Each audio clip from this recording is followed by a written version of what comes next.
Hello everyone, welcome back to my another blog. তো কেমন আছো তোমরা সবাই? তোমাদের সবাইকে আমার চ্যানেলে অনেক অনেক স্বাগত। আশা করি সবাই তোমরা খুব ভালোই আছো। আর এটা হচ্ছে আমার মায়াপুর ব্লগের পার্ট 2। তো তোমরা কে কে পার্ট 1 দেখলে অবশ্যই কিন্তু কমেন্টে জানাবে। তো এই যে আজকে ছিল দ্বিতীয় দিন, আর দ্বিতীয় দিনে আমরা ঘুরতে বেরোবো বলে রেডি হয়ে গেছিলাম। আর বাইরে সেদিন ছিল একটু ঝড় বৃষ্টি। এইটা বেশ অনেক দিনেরই ভিডিও, অনেক দিন আগের ভিডিও, যখন আমাদের এখানে ঝড় আসার কথা ছিল সেই দিনকার ভিডিও। সেই দিনে কিন্তু আমরা মায়াপুরেই ছিলাম। আর বাইরে প্রচণ্ড ঝোড়ো হাওয়া দিচ্ছিল, আর কিছুক্ষণ পরপর বৃষ্টিও হচ্ছিল। আর এই যে এই ব্যালকনি থেকে আমি দাঁড়িয়ে দাঁড়িয়ে দেখছিলাম, পুরো সামনেটা স্কন দেখা যায়, যেহেতু খুবই ভালো লাগে দেখতে, আর সুন্দর হাওয়াও আসছিল। তো দেখো কত হাওয়া আসছে, আমার চুল টুল উড়ে চলে যাচ্ছে। এবার আমরা আজকেই চলে যাচ্ছিলাম একটু বাইরে ঘুরতে। কোথায় কোথায় ঘুরলাম তোমাদের কিন্তু অবশ্যই দেখাবো।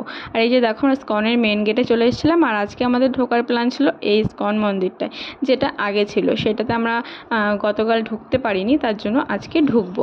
তার জন্য স্কনের পেছন দিয়ে যাচ্ছিলাম। এই পুকুরটায় কিন্তু আগে ঝর্ণা চলতো, এখনও চলে শুনেছি, কিন্তু আমরা যখন গেছিলাম তখন ঝর্ণাটা বন্ধ ছিল।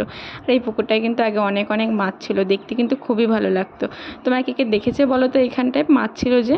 আর আজকে খুব ঝোড়ো হাওয়া ছিল, মাঝে মাঝে বৃষ্টিও হচ্ছিল, আবার রোদও উঠছিল, একটা অদ্ভুত টাইপের আবহাওয়া ছিল।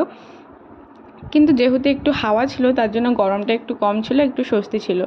যাই হোক, এই দিন যেহেতু ঝড়ের কথা ছিল সেই জন্য ট্যুরিস্ট খুবই কম ছিল, প্রায় ছিল না বলেই চলে। আর যাদেরকে দেখতে পাচ্ছ তারা কিন্তু ট্যুরিস্ট হচ্ছে আজকে এসেছে এমন নয়।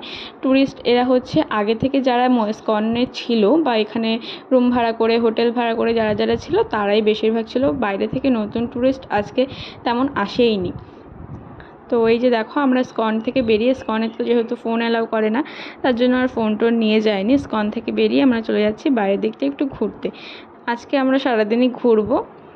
আর হচ্ছে এই যেহেতু হাওয়া দিচ্ছে তো ভালোই লাগছিলো ঘুরতে, হেঁটে হেঁটে একটু ঘুরছিলাম সবাই বাবা মার সাথে। আর ভাই আজকে আর আসেনি, ভাইয়ের শরীর ভালো লাগছে না বলে ভাই রুমেই শুয়েছিল। আমি মা বাবা সবাই ঘুরছিলাম। আর এখান থেকে দেখো স্কনটা কি সুন্দর লাগছে, তাই না? আকাশ মেঘলা, আর গাছপালাগুলো হাওয়ায় নড়ছে, খুবই সুন্দর লাগছে এখানে দৃশ্যটা দেখতে। তার জন্য ভাবলাম একটা ভিডিও করে নিই, এমন দৃশ্য সচরাচর দেখা যায় না। আর এই যে এখানে কিছু দোকানপাট ছিল, দোকানপাটে কী কী পাওয়া যায় সেসবই দেখছিলাম একটু ঘুরে ঘুরে। বেশ এখানকার জিনিসপত্রের একটু দাম বেশি, কিন্তু বাইরে যে রাস্তায় দোকানগুলো বসে ওখানে একটু দাম কম হয়। আর এই যে দেখো কতটা হাওয়া দিচ্ছিল, সামনে এগোতেই পারছিলাম না, এত হাওয়া দিচ্ছিল, মনে হচ্ছিলো হাওয়াতে পুরো উড়েই যাব। বাট তারপর যেতে যেতে সামনে দেখলাম নাম সংকীর্তন হচ্ছে, তো তোমরা একটু শোনো।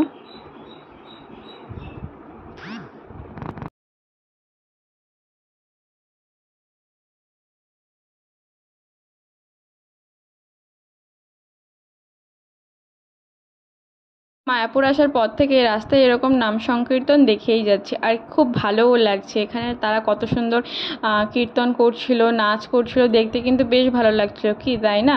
আর এই রাস্তাটা দেখো কত সুন্দর নয়, দুই দিক দিয়ে গাছ, সাইডে একটা পার্ক মতো করা আছে, এখানে এসে সবাই বসে। আর এখন আমরা যাচ্ছি দুপুরে লাঞ্চ করতে, এখন যাব গীতা ভবনে। গীতা তোমরা আগের ব্লগেই দেখেছো, আমরা রাত্রে খেয়েছিলাম গীতা ভবনে, এখনও যাব গীতা ভবনে, কারণ গীতা ভবনের প্রসাদটা খুব আমাদের ভালো লেগেছিলো, তাই আমরা দুপুরেও ঠিক করেছিলাম যে ওখানেই খাবো। আর এর জন্য আমরা চলে যাচ্ছি। গীতা ভবনটা আমরা যেখানে ছিলাম সেখান থেকে কিছুটা দূরে হলেও বেশ ভালোই লাগে, হেঁটে হেঁটে যাচ্ছিলাম সবাই মিলে। আর ওয়েদারটা খুবই সুন্দর ছিল, তোমাদের তো আগেই বললাম। আর এখানে দেখো এই ফুল গাছগুলো দেখে আমার এত ভালো লাগলো, আমার বাড়িতেও কিন্তু এমন গাছ অনেক আছে, এখানে গিয়েও দেখলাম, খুবই ভালো লাগলো, কত সুন্দর ফুল ফুটে আছে, তাই না? দেখতে কিন্তু সত্যিই খুব ভালো লাগছিলো, তাই ভাবলাম একটু ভিডিও করে নিই। আর এই যে দেখো কত বড় খাওয়ার লাইন, খেতে যাওয়ার লাইন আর কি। তো আমরা এখানে লাইনে দাঁড়িয়ে খেতে চলে যাব, তো তোমরা দেখতে থাকো। আর এই যে দেখো আমরা খেতে বসে পড়েছি, কত লোক, আর ভেতরে কিন্তু বেশ গরম ছিল, তারপরেও আমরা এখানে বসে পড়েছিলাম। আর আজকে আমি কি ড্রেস পরেছি সেটা কিন্তু তোমরা আমাকে অবশ্যই জানাবে, আর যদি আমাকে কেমন লাগছে সেটাও কিন্তু জানাতে হবে তোমাদেরকে। এই দেখো আকাশের অবস্থা একদমই খারাপ হয়ে গেছে, বাইরে প্রচণ্ড ঝড় শুরু হয়ে গেছে, বৃষ্টিও হবে মনে হচ্ছে। এর জন্য আমরা তাড়াতাড়ি করে রুমে চলে যাচ্ছি, যে রুমে গিয়ে একটু রেস্ট নেবে। এই বৃষ্টির মধ্যে তো আর বাইরে থাকা যাবে না, এই ঝড়ের মধ্যে। আর তেমনভাবে আর কি বলবো, আর এই যে দেখো তেমনভাবে খুব একটা বৃষ্টি হয়নি, কিন্তু হালকা পাতলা যথেষ্ট বৃষ্টি হয়েছে। বিকেলবেলা রেডি হয়ে বেরিয়ে পড়েছি। আর যেহেতু বৃষ্টি শুরু হয়ে গেছিলো, আর তোমাদের সাথে কোনো ক্লিপ আমি শেয়ার করতে পারলাম না, কারণ আমি আর কোনো ক্লিপ নিও নি। আর তারপরের দিনই আমাদের বাড়ি ফেরার কথা ছিল। আর এই যে বিকেলে এইটুকুই, শুধুমাত্র এইটুকুই আমি ক্লিপ নিয়েছিলাম, ঘুরেছিলাম, আর বিকেলে গেছিলাম আরেকটু ইস্কনে। আর ভিডিওটা এখানেই শেষ করছি। ভালো লাগলে কিন্তু অবশ্যই একটা লাইক, কমেন্ট অ্যান্ড শেয়ার করে দেবে। আর ভালো লাগলে আমার চ্যানেলটাকে অবশ্যই সাবস্ক্রাইব করে দিও। আর ভিডিওটা কেমন লাগলো অবশ্যই জানিও। তোমাদের জন্যই ভিডিও করছি, তোমাদের কেমন লাগলো সেটা জানালে অবশ্যই আমার ভালো লাগবে। আর তার জন্য আজকে পর্যন্ত টাটা, দেখা হচ্ছে